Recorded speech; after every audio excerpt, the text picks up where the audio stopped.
Welcome to Penrose Learning, where we make understanding easy.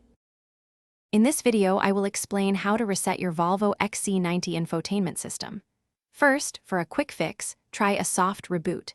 Simply press and hold the home button, located just below your center display, for about 20 to 30 seconds. You will see the screen go black, and then the Volvo logo will reappear as the system restarts. This simple action can resolve minor freezes or unresponsiveness, much like restarting your phone, and it will not erase any of your saved settings or personal data.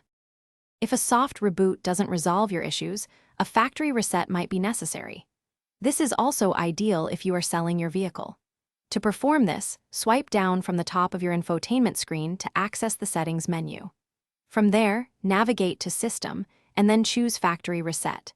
Be aware that this comprehensive reset will revert your system to its original factory settings, deleting all personal data, paired devices, and customized preferences.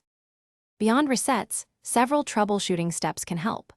Always ensure your infotainment system software is up to date, as updates often fix bugs and improve performance.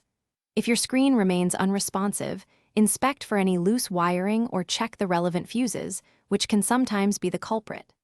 For a deeper system refresh, you can try disconnecting your car's 12-volt battery for 5 to 10 minutes. This acts as a hard reset, clearing temporary memory. While many issues can be resolved with these steps, some problems require expert attention. If your infotainment system continues to malfunction, such as displaying a persistent blank screen or constantly rebooting itself, it might indicate a more significant hardware or software issue. In such cases, it is best to contact your authorized Volvo dealership. Their technicians have specialized diagnostic tools and can perform comprehensive software reloads or necessary hardware repairs. Thanks for watching. If this was helpful, leave a like and consider subscribing. See you next time.